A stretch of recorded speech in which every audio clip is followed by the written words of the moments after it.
कोटा के तालाब कभी पहचान थे, आज अतिक्रमण और लापरवाही की भेंट चढ़े हुए हैं। करोड़ों की घोषणाएं हो रही हैं, लेकिन सवाल यही है कि क्या तालाब सच में बचेंगे या ये भी फाइलों में दबकर रह जाएंगे।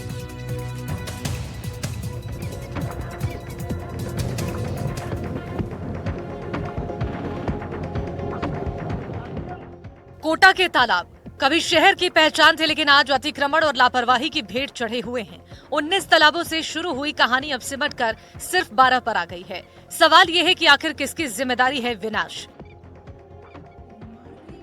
सरकार अब जागी है। विधानसभा में मुद्दा उठा तो मंत्री ने 101 करोड़ रुपए खर्च करने का ऐलान कर दिया, लेकिन क्या सिर्फ ऐलान से तालाब बच पाएंगे? क्या वाकई अतिक्रमण हट पाएगा या फिर ये भी एक और फाइलों में दबा हुआ वादा बनकर रह जाएगा?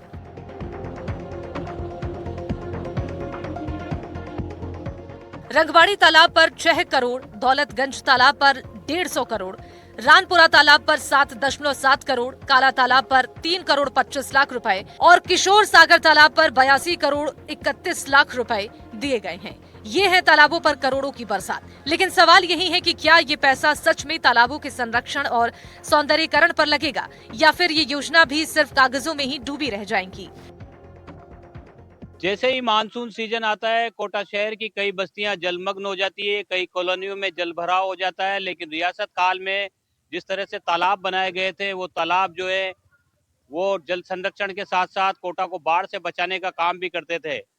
जो 19 तालाब थे, उन तालाबों में से ज्यादातर तालाब जो है वो अतिक्रमण की भेंट चढ़ चुके हैं। इससे ज्यादा कई सारे जो तालाब हैं वो उनका अस्तित्व भी जो है अब नहीं रहा है। लेकिन अब इस वक्त हम कोटा के किशोर सागर तालाब पर हैं, और क्योंकि तालाबों को बचाने के लिए तालाबों का जो हाल हुआ है उसको लेकर के विधानसभा में भी जो स्थानीय विधायक है संदीप शर्मा, उन्होंने जो है ये बात उठाई है, इस मुद्दे को उठाया है। और उसके बाद में यूडीएच मंत्री ने निर्देश भी दिए हैं कि जो तालाब बचे हैं उनका जीर्णोद्धार करवाया जाए। इसके साथ साथ जिन तालाबों पर अतिक्रमण हो रहा है उन अतिक्रमण को भी हटाया जाए।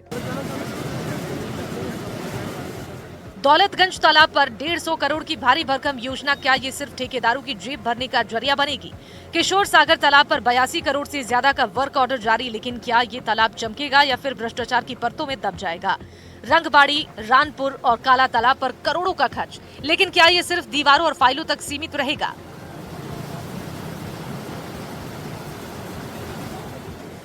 कुल 101 करोड़ का दावा, लेकिन जनता का सवाल है कि क्या सिर्फ पैसों से तालाब बच पाएंगे?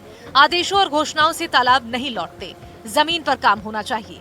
तालाब सिर्फ पानी का स्रोत नहीं है, ये शहर की सांस है, भूजल का सहारा है, बाढ़ से बचाव की ढाल है। इन्हें खत्म करना मतलब आने वाली पीढ़ियों से उनका हक छीनने जैसा है। पर्यावरण प्रेमी साफ चेतावनी दे रहे हैं कि ठोस योजना चाहिए, अतिक्रमण को हटाना होगा। जनता का गुस्सा भी साफ है। जब तालाब धीरे धीरे खत्म हो रहे थे तब सरकारें चुप क्यों थीं? अब जब भूजल संकट बढ़ा है और खतरा सामने है, तब अचानक इनकी नींद क्यों खुली है? मैं बात भी करने की कोशिश करता हूँ जी। तालाबों का जो हाल है वो हम सबको पता है, पिछले कई सालों से जो हाल हुआ है। लेकिन अब एक ये मामला विधानसभा में उठाया है कि जो रियासतकालीन तालाब थे, ज्यादातर तालाब जो है वो खत्म हो चुके हैं। अब उनको डेवलप करने की बात की जा रही है, उनको वापस जिंदा करने की बात की जा रही है। आप लोग इसको कैसे देखते हैं? मैं हाड़ौती की बात करूं और कोटा से स्टार्ट करता हूं। तालाब जो हमारे विरासत कालीन और रियासत कालीन और आदि कालीन तालाब हैं, जो हमारे पुरखों ने बनाए थे, बड़ी मेहनत से तालाब कोटा की धरती पर, हाड़ौती की धरती पर बने हैं। उनको सवेजने का काम जो हमको करना चाहिए था वो सरकार नहीं कर पाई। रियासत कालीन तालाब पर अतिक्रमण हो गए हैं, लोगों ने कब्जा कर लिया है। नेता हो चाहे प्रशासन हो, सब मिली भगत करके लोगों ने वहाँ कॉलोनी बना दी है। ये लड़ाई सिर्फ तालाबों की नहीं, ये लड़ाई है कोटा की जल सुरक्षा की। अगर तालाब नहीं बचे तो आने वाले सालों में बाढ़, जल भराव और गिरता भूजल स्तर शहर को संकट में डाल देगा। 700 साल पुरानी जल विरासत को बचाने का दावा किया जा रहा है, लेकिन जनता पूछ रही है कि क्या ये विरासत फिर से जिंदा होगी या ये ऐलान भी बाकी ऐलानों की तरह फाइलों में दब कर रह जाएगा। 12 के अंदर तालाब का क्या महत्व है? आज उसका तालाब का स्वरूप कम होकर के उसका नाम ही तालाब पाड़ा पड़ गया। आज अपने यहाँ पे तालाब कितना बड़ा था, इसमें मार्केट, गगनचुंबी मंजिलें यहाँ पे नजर आ रही हैं। आप इधर चल जाइए छतरपुरा में, तो सबसे बड़ी बात तो ये है कि जो जिम्मेदार लोग हैं, राजस्व रिकॉर्ड ये चीज अंकित होना चाहिए कि भाई ये इतने बीघा का हमारा तालाब है, और जितने बीघा का हमारा तालाब है, चाहे वो हो फूलसागर हो हमारे बूंदी का, तो इसके अंदर धीरे धीरे अतिक्रमण होते जा रहे हैं। बहाना ये बनाया जाता है वहां की स्वायत्त शासित संस्थाओं द्वारा कि इसके सौंदर्यकरण के लिए, और यहाँ पे पर्यटक आए, पर्यटक आने के लिए और पर्यटकों को बढ़ावा देने के लिए हम ये सब कर रहे हैं। और वहाँ क्या करते हैं, छोटे छोटे कैफे खुलवा देते हैं। पहले जब कैफे खुलते हैं, लोगों का आना जाना होता है, तो अतिक्रमण भी बढ़ता जाता है।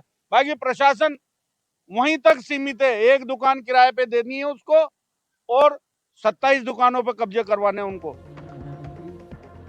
सरकार के सामने चुनौती साफ है, तालाब बचेंगे या सिर्फ बजट की घोषणाएं गूंजेगी। जनता कह रही है वादे नहीं, कार्रवाई चाहिए, और कार्रवाई का मतलब है अतिक्रमण हटाना, तालाबों की सफाई करना, जल निकासी की व्यवस्था करना।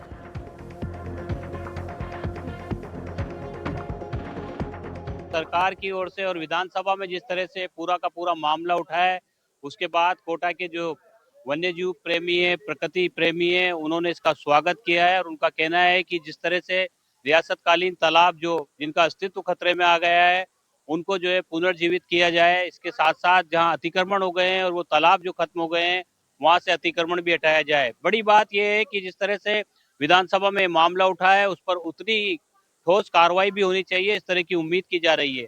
अब देखना होगा किस तरह से सरकार इस पूरे मामले में कदम उठाती है, ताकि कोटा की जो ऐतिहासिक तालाब है और वाटर मैनेजमेंट का जो सिस्टम है, जो कहीं खोसा गया है, जिसकी वजह से मानसून सीजन में हालात बिगड़ जाते हैं, उसको कुछ हद तक राहत मिल सके, और जो तमाम जो चीजें हैं, ऐतिहासिक जो चीजें हैं, उनको बचाया जा सके। कोटा से सहयोगी हेमंत जोशी के साथ शाकिर अली, एनडीटीवी।